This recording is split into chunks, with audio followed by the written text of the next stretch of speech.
last speaker is Prisha. She is an IB student and influencer. Her title is Deaf But Not Mute. Please give her a round of applause.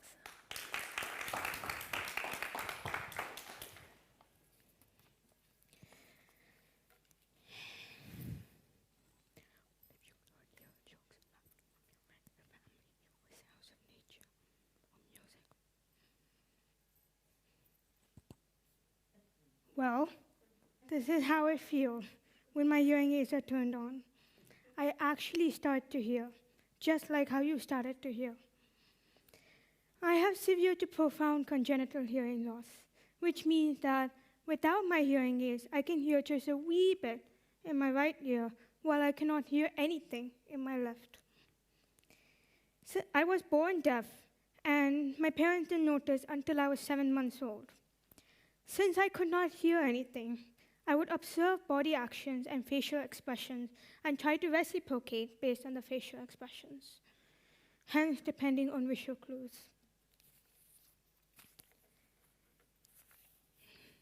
At 10 months, I started to wear my first hearing aids. Initially, it was all noise after a long silence. And I would keep on pulling out my hearing aids because I want to avoid the sounds that I'm hearing.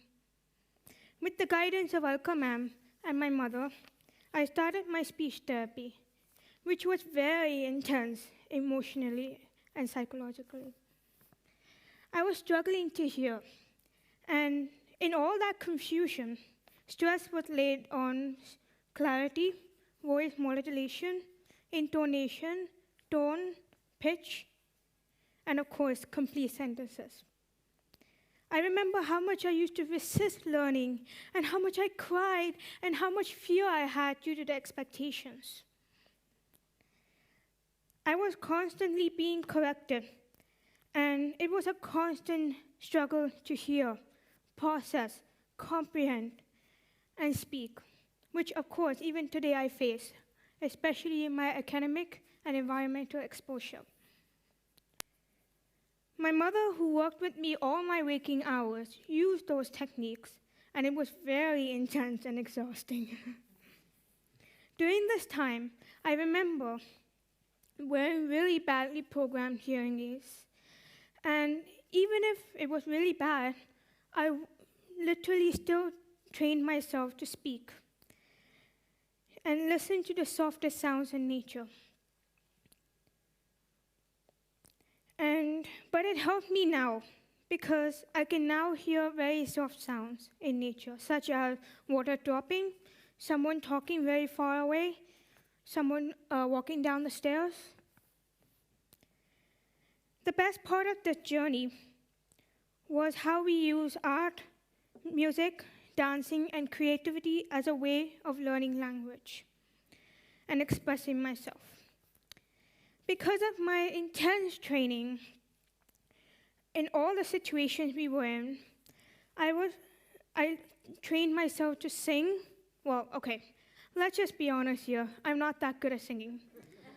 But not everyone is good at singing. Dance, playing music, writing, giving my own speeches, and doing performing arts and visual arts.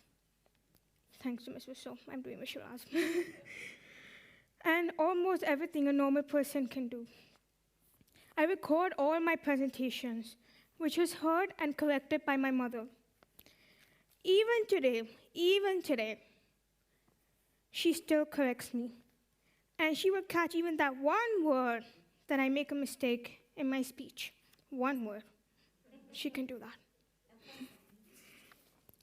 My mother has been my biggest moral support. It has become a part of my life to talk everywhere we were together. Shopping, someone's house, and even in the washroom or the kitchen.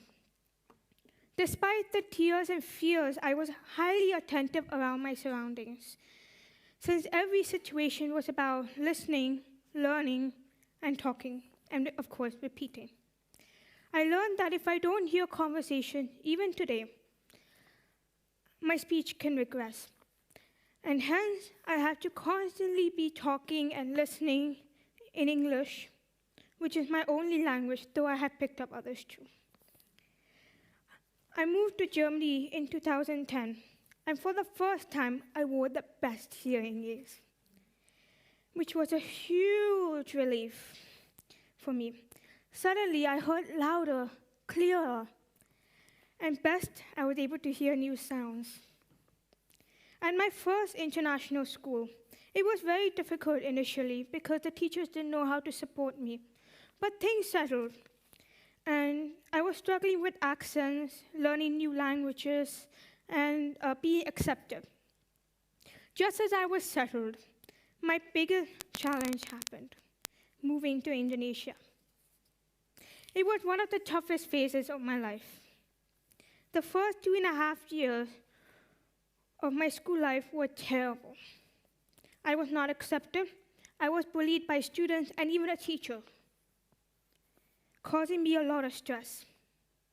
I remember being laughed at, someone talking behind my back, and told rumors that don't even exist. Added to this, no hearing aid services, which made me very insecure because my hearing aids were my only source of life and my only source of inclusion in the hearing world. Without friends, I became very isolated and stressed with negative thoughts, feeling unworthy, crying constantly.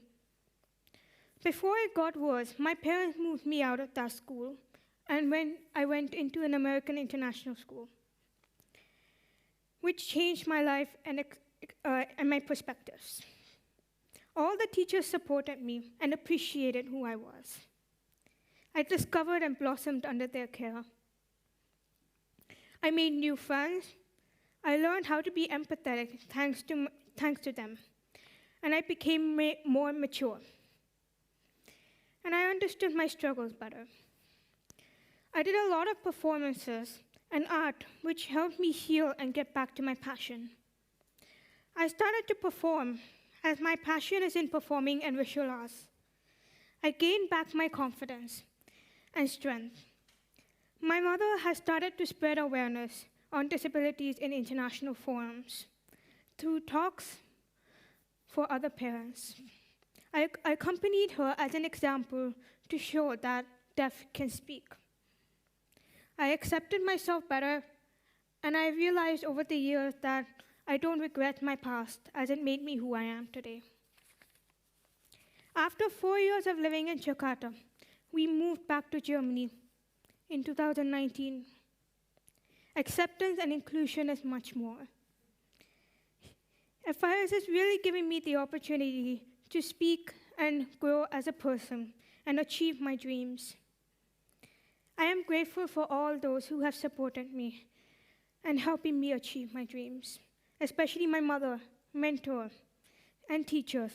And yes, I do have a very supportive gang of friends. Besides this, it is still a constant struggle to hear, find good hearing aids, understand and cope with my education. Being an IB student in pandemic times and masks, I had to work harder and use a lot of technology as well. Well, let me be honest here. As the technologies are developing, I don't like that idea, but I mean, it's good for good purposes, but I think it's a little too much. And of course, my audiologist told me I sound like an old person by saying that. I face difficulties in hearing and often miss out information. I face struggles in hearing when people talk too much, talk behind the mask, or in an open or noisy place. And sometimes when I ask to repeat, many people say, never mind, or it's not that important. But I don't let any of this struggle get into my way. My strength lies in my positive spirit, never give up attitude, hard work, and immense support of my family and friends and teachers. Both my mother and I continue to spread awareness on disabilities, and our motto has always been this: I can do this, and I am strong no matter what the situation is.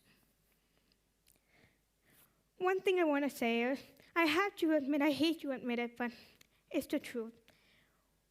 When people are talking, sometimes I nod my head, I don't ask, and I keep on saying, okay, okay, okay, but I'm actually not hearing sometimes. It's because I'm scared to ask, to repeat, because of my past experiences of people saying, never mind, or it's not important, or I always fear of what that person is thinking about me. Being an international podcast winner recently has been my biggest win so far. It has helped me to gain confidence and speaking ability.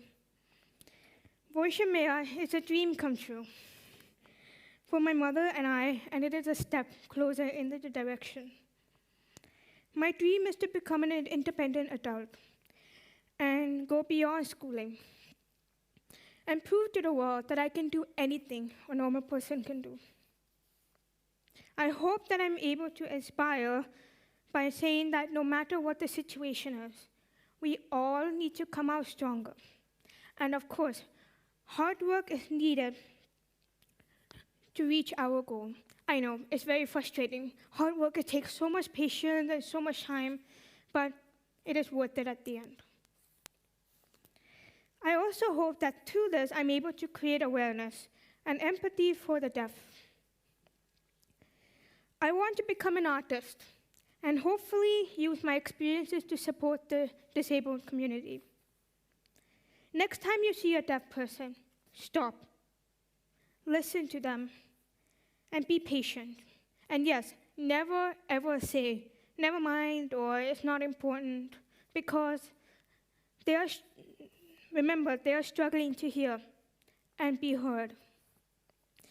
Just because I'm deaf doesn't mean I'm mute, and every word matters. Thank you.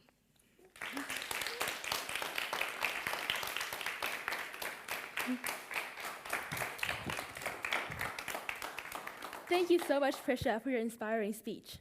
So today we listened to 6 members in the FIS community, and I would like to wrap up this event with a short comment about change.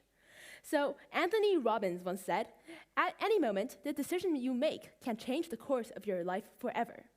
So indeed, it is you that changes your life.